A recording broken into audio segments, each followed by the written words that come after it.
Members of NADECO here present, distinguished ladies and gentlemen, gentlemen of the press, I bring you greetings on behalf of NADECO and the people of Nigeria. NADECO welcomes you to the first of its series of events planned over the next several weeks regarding the recently held presidential election in Nigeria. For those who are not quite familiar with NADECO, I'll give you a little bit about the group. The National Democratic Coalition, for short, NADECO, is Nigeria's premier and foremost pro-democracy group based here in Washington, D.C. It was initially registered in Nigeria in 1994 by a group of very prominent politicians and pro-democracy campaigners who needed a platform to fight the military regime of the infamous dictator General Sani Abacha after he took power through a military coup in November 1993 and reneged on his promises to hold elections and return Nigeria to democracy, as was its birthright since obtaining freedom from British colonial rule on October 1, 1992. No, sorry, October 1, 1960. Sorry about that. A broad-based coalition transcending ethnic and religious lines was formed, which later gave birth to NADECO in Nigeria. No sooner had NADECO begun a peaceful resistance against the then military leader, General Sani Abacha, started to assassinate and jail its members. In order to save their lives, several of NADECO members fled into exile to neighboring African countries, the United Kingdom, the United States, and Canada. In 1995, those NADECO members who fled from Nigeria got together and registered a new NADECO in the United States. Since 1995, when NADECO was registered here in the US, it has continued to push for good governance and credible elections in Nigeria. NADECO alleges that the election results pronounced by the Independent National Electoral Commission, INEC, on February 25 through 26, 2023, are fundamentally at odds with Nigerian election laws and constitute a wholesale disenfranchisement of Nigerian voters caused by the pervasive rot of Nigeria's increasingly kleptocratic political structure. NADECO demands that INEC draw back its curtains to let the full light of truth prove the transparency and veracity of the 2023 electoral process. It is without question that nearly all of the electoral reforms implemented to safeguard the 2023 Nigerian elections have been savaged by INEC and scattered to the winds of tyranny. It is beyond debate that initial investigation into the 2023 Nigerian presidential election discloses that Nigeria's most recent election is the polar opposite of transparency, fairness, and electoral integrity. This election was polluted by blatant bribery and widespread corruption. Even INEC itself has admitted to its abject failures to comply with the requisite transparency laws mandating real-time electronic transmission of election results from the polling units to the public, instead opting to cloak the electronic results in darkness before emerging with a declared rather than proved winner who is presently incapable of being fully embraced by the world. The INEC action clearly constitutes negligence per se and electoral fraud, as it violated the very statutory provisions and guidelines that are designed to protect against the type of fraud caused by its failure to transmit the results in real time. The people of Nigeria are supposed to be the ones the statute is designed to protect. Instead, they have found themselves at the receiving end of the resulting gross injustice. NADECO maintains that the 2023 presidential election is an attempt to disenfranchise the Nigerian people through the four horsemen of democracy's doom: bribery, voter intimidation, insecurity, and vote rigging, all harnessed to skew the results of the 2023 presidential election. NADECO calls upon the people and the judiciary of Nigeria and international community to join hands in a concerted effort toward global condemnation and absolute rejection of the hasty, hollow, and illegitimate result declared by INEC as being contrary to the will of the people and the rule of law. Here are some positions that NADECO has taken. NADECO is gravely concerned about the irregularities, voter intimidation, violence, the breach of the National Electoral Act, and most importantly, the abrupt and hurried pronouncement of the dubious 2023 presidential election results. This, in our viewpoint, signals a whole disenfranchisement of voters in Africa's largest nation. NADECO's goals and singular mandate have always been to fight for the rule of law and democracy in Nigeria as Nigeria's watchdog of democracy. NADECO hereby, as a first step, formally severs its relationship with Senator Bola Ahmed Tinubu as a former founding member of NADECO USA for his participation in the worst electoral fraud in Nigeria's recent history. NADECO and Tinubu fought Abacha as the military dictator who scuttled the will of the Nigerian people in 1993 June 12 elections.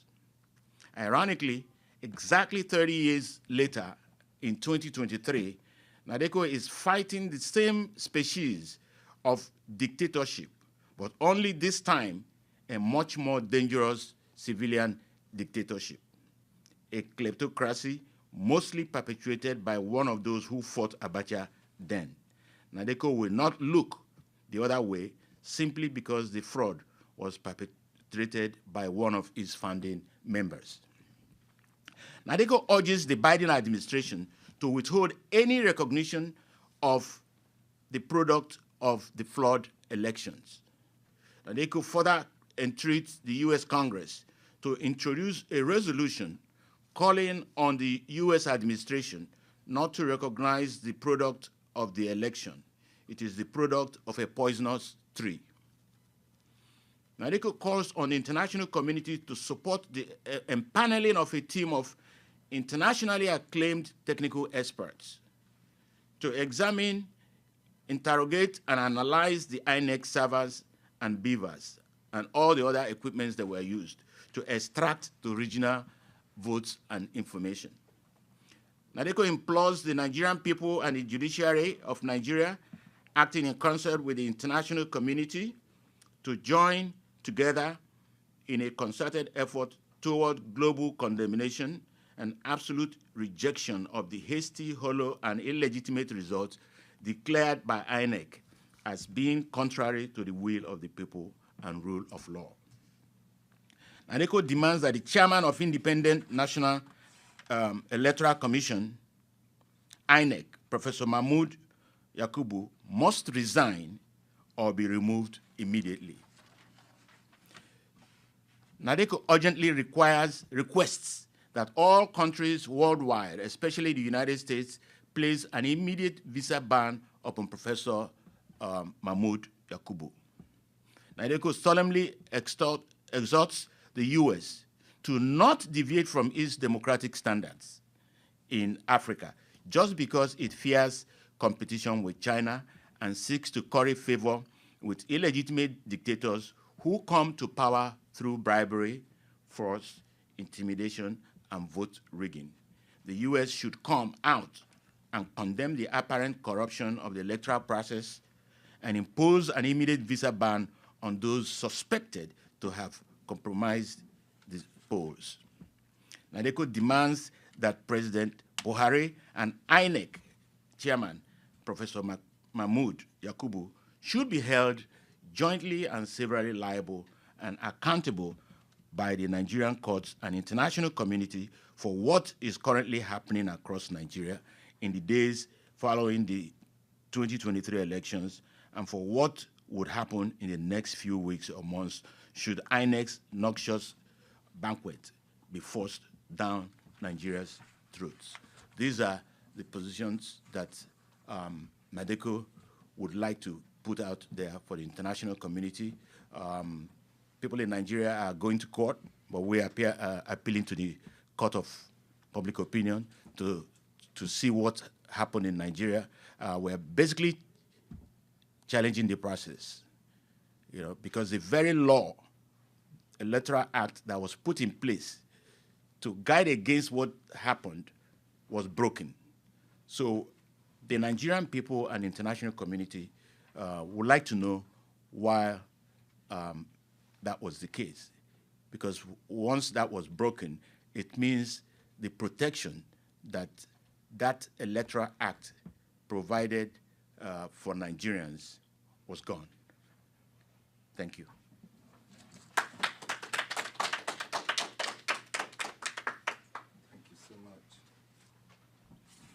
Okay, we are going to call on a human rights activist and lawyer who observed the election in Nigeria. He just came back a couple of days ago. He is Emmanuel Ogebe. He is the coordinator of DEMO, a Democratic Election Monitoring Observers. So he's going to come out here to address us. And then after that, we'll call some other person, at the end of which we'll take questions, please. Any questions you have, we'll try to make it brief. Mr. Mano, please.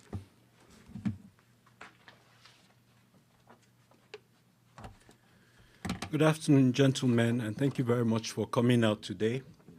As he mentioned, I am with the Diaspora Election Monitoring Observatory, and we were participant observers in the election that just held in Nigeria, or should I clarify, the sham elections that just held in Nigeria.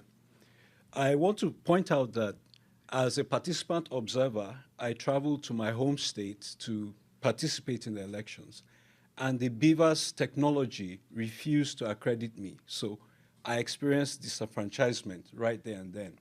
I know that at least half a dozen of my family members who voted in 2019 were unable to vote this time because of the cash crunch that occurred in the economy.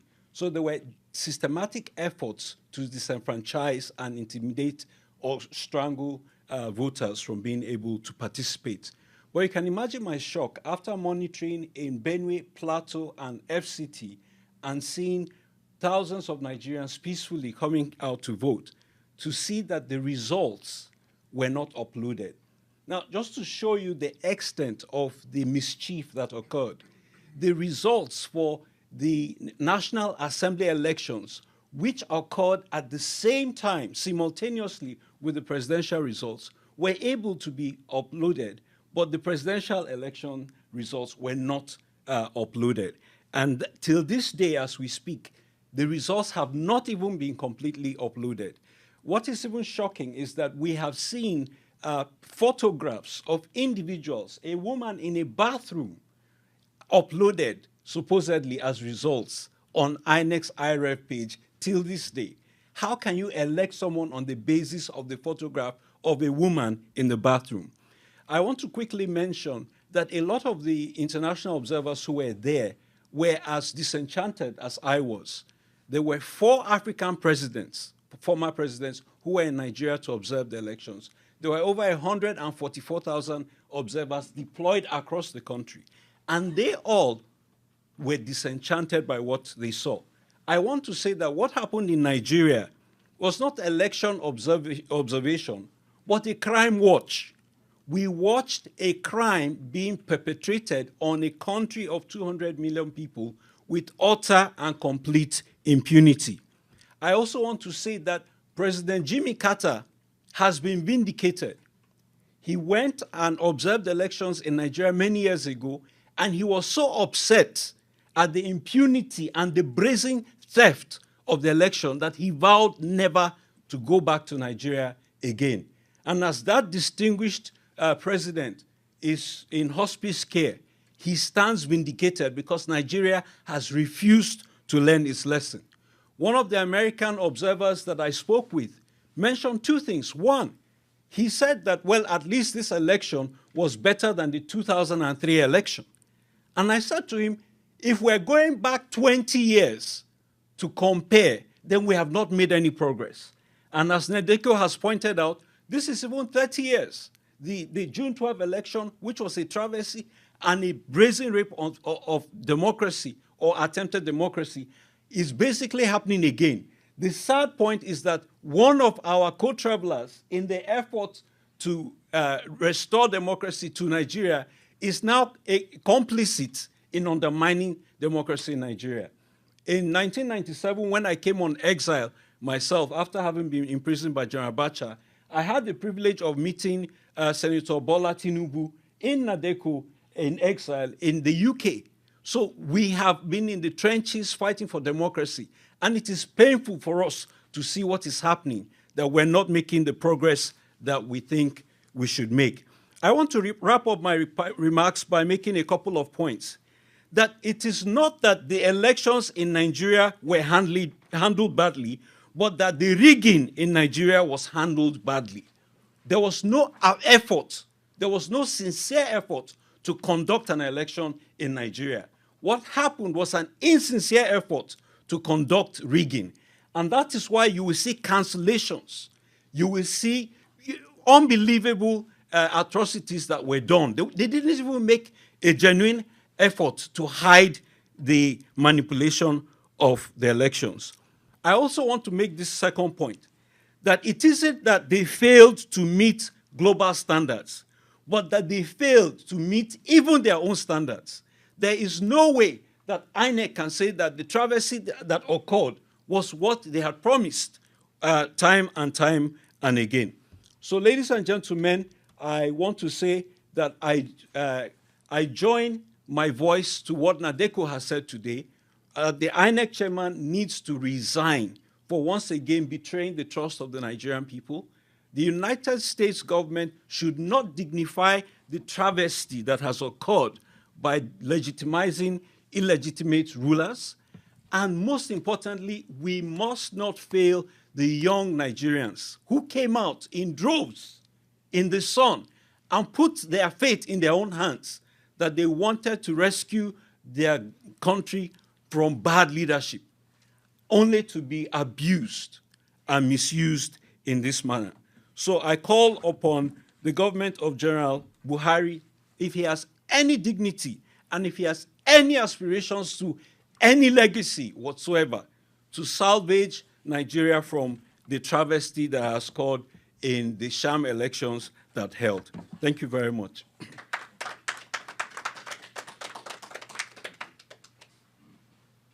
Okay. Next will be Nadeko General Counsel, Bruce.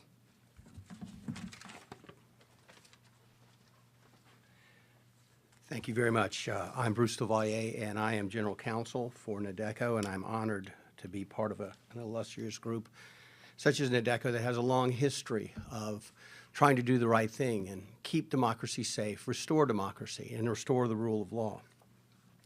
And the primary question I think that should be asked, most of the people here in the audience know this, is why should we care about Nigeria?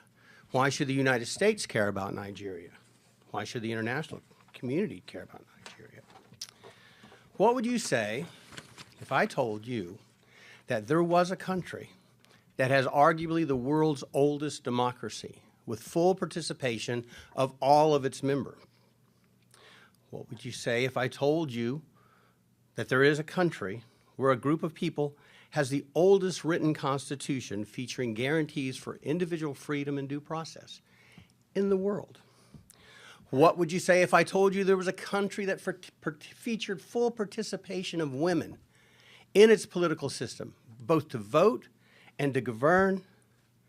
And they started doing this when Europe was in the Dark Ages, in the 800s. What would you say if I told you there was a country that is consistently in the top 10 of oil-producing nations since the 1980s? What would you say if I told you this same country has never been openly antagonistic or antagonistic to the United States, has never been an enemy of the United States, in fact, has never been an enemy of the West? What would you say if I told you this very same country has the greatest number of doctors living in the United States of America per capita than any other nation in the world? More than England, more than Russia, more than Germany. What would you say if I told you that 29% of the immigrants from this country over the age of 25 hold a graduate degree, when you compare that to 11% of the population of the United States over the age of 25 holding a graduate degree? This country has almost 3 times more people holding graduate degrees here in the United States, contributing to our economy and our well-being and our security. What would you say if I told you the same country has 45% of the involvement of its people, the immigrants that live here, the diaspora, in education services, and most are professors at top universities? What would you say if I told you the same country I'm talking about has they're entering the medical fields and the technological fields in a rapidly expanding rate? They're increasing the U.S. economy. They are entrepreneurs. They are making America better, building tech companies in the United States to help the people back home. Would anybody be able to guess that country was in Africa? Would anybody be able to guess that country is Nigeria?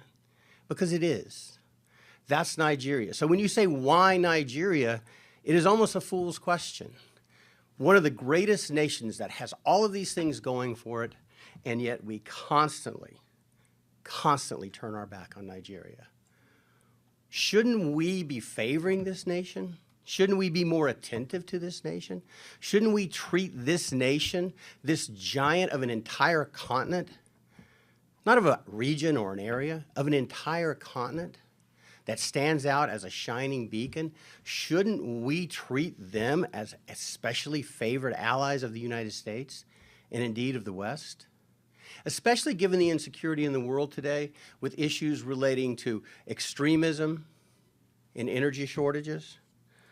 Don't you think that this is a nation that the world should readily leap to the fore to protect, to ensure the well-being so it can continue on its pathway to greatness?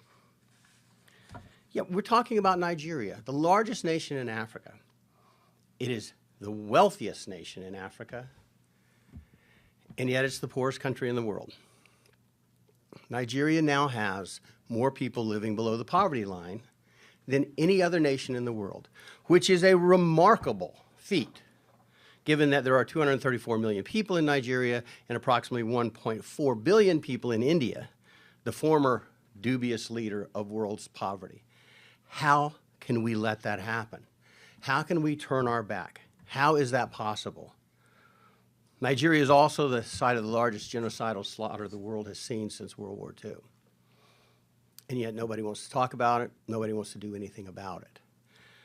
I am here very proud to be involved with NADECO because NADECO wants to do something about that. Something is very, very, very wrong. And it starts with the ability to choose your leaders in full, open, and fair elections. Nigeria has descended into a kleptocracy. And what that means is theft is the coin of the realm. Not due process, not laws, not fundamental fairness, not the pursuit of happiness, not freedom, not family, not religion, not work, not prosperity, but who can steal the most first and go back and steal some more. And that is something that I believe the Nigerian people can solve on their own, but they're going to have the help. We cannot continue to turn our back on Nigeria. The international ramifications or aspects are very clear. Article 25 of the International Convention on Civil and Political Rights, which was adopted in 1966, became law and active in 1976, was adopted by the United States in 1992 and by Nigeria, fully adopted, says that every citizen shall have the right and the opportunity, without any of the distinctions mentioned in Article 2 and without unreasonable restrictions, to take part in the conduct of public affairs directly or through freely chosen representatives, and to vote. This treaty signed by Nigeria and by the United States, and by the way, in the United States, when we sign a treaty, it becomes the law of the land with certain restrictions. So the United States has to comply with this. Nigeria has to comply with this international edict. It is as fundamental as any human right. And let me quote the UN, the Covenant 25 says, to vote and to be elected at genuine periodic elections, which shall be by universal and equal suffrage and shall be held by secret ballot, guaranteeing the free expression of the will of the electors. That's why this is important. We have a violation of international law that rises to a violation of human rights, and we all know the human rights violations that follow. And it's by a nation that we should hold in special favor, that we should hold more closely, that we should take better care of.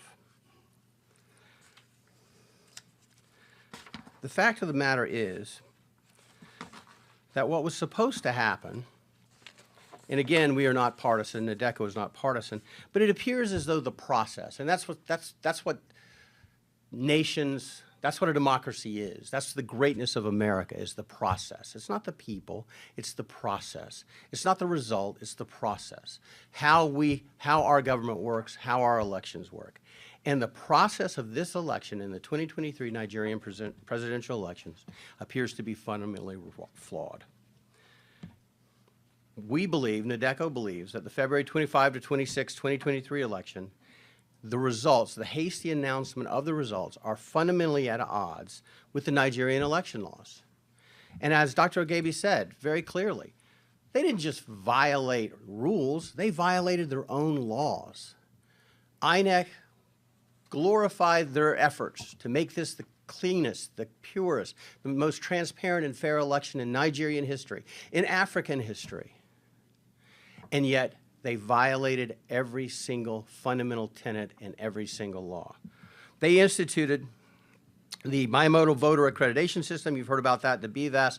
All that is, make no mistake about it, there's a lot on the internet that seems to, people want to believe that when you voted with the BVAS, that recorded your vote and your vote was sent somewhere and it went to a server and it was tabulated and somehow Tinubu or the APC were able to hijack that electronic signal. That's not what happened.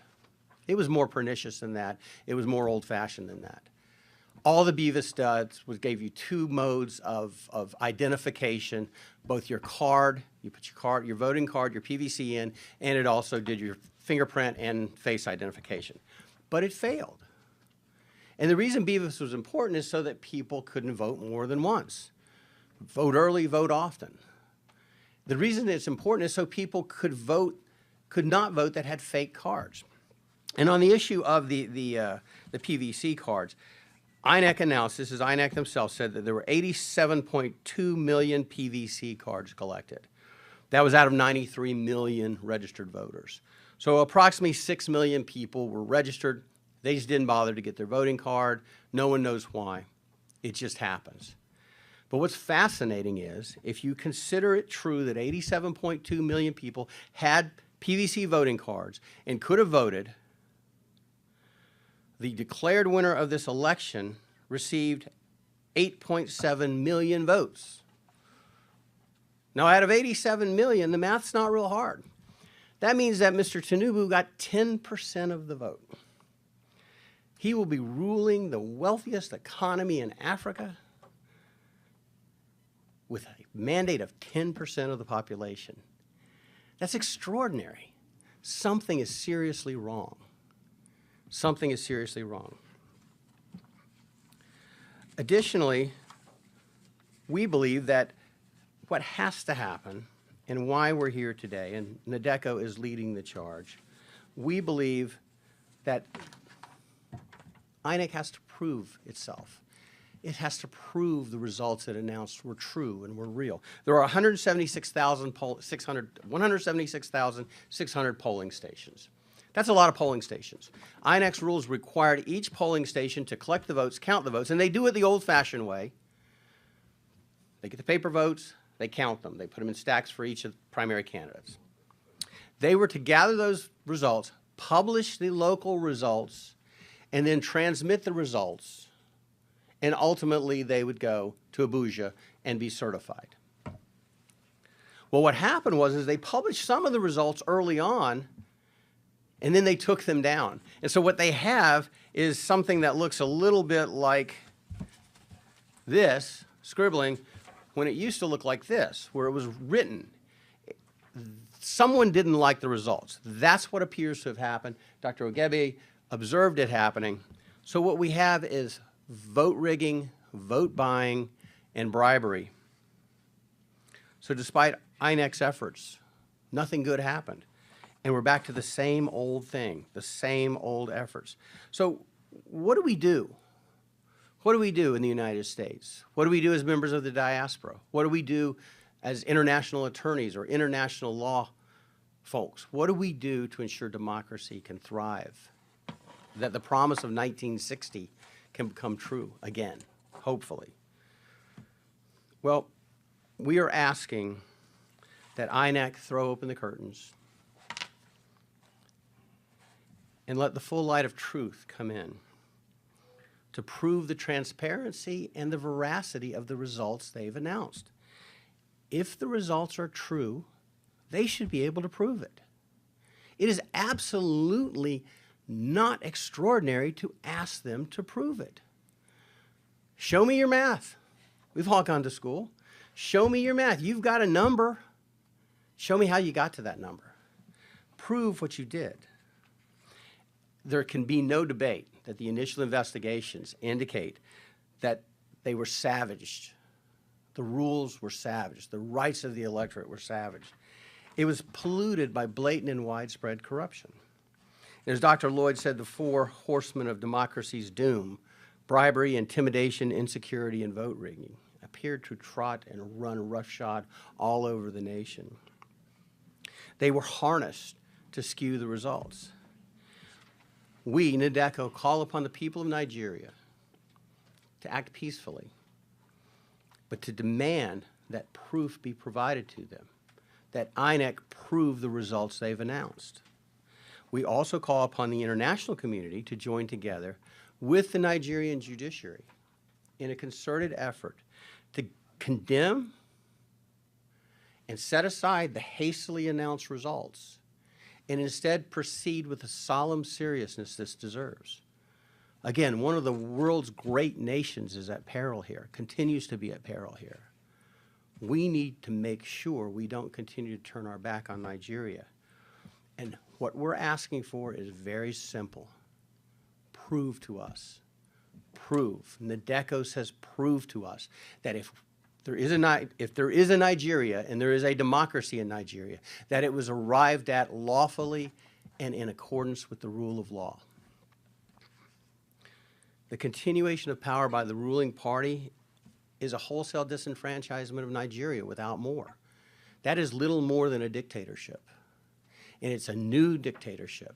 But it is nonetheless a dictatorship because it's imposed apparently against the will of the people.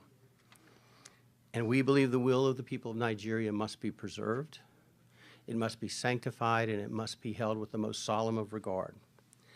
This event is designed to lead a global call to action to address INEC's duplicity and to make sure that the truth is told and that what happened is exposed and the next steps can be taken. And I, for one, I know there was a lot of skepticism. I've appeared in this, well, a few rooms over a few years ago on the Uzodimma issue. I was involved in drafting briefs that were filed there. The Nigerian judiciary cannot always be relied on to do the right thing in elections. But I take a little bit of hope. You've got to be an optimist.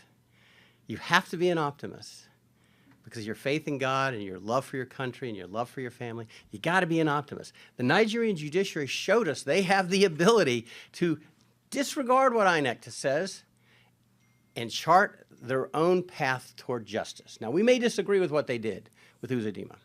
Certainly, Ihe disagrees, and my clients did, but they have that ability. So the Nigerian judiciary, there's a small spark of hope. Their recent ruling to free Mazi Nnamdi Kanu and to impose a substantial fine of 1 billion naira for his wrongful retention, that gives you hope. I believe the Nigerian judiciary can do the right thing. But if they don't, we also believe that the international community has a burden. It's far too long disregarded the great Nigeria. We cannot turn our back. The will of the people of Nigeria must be preserved. Thank you.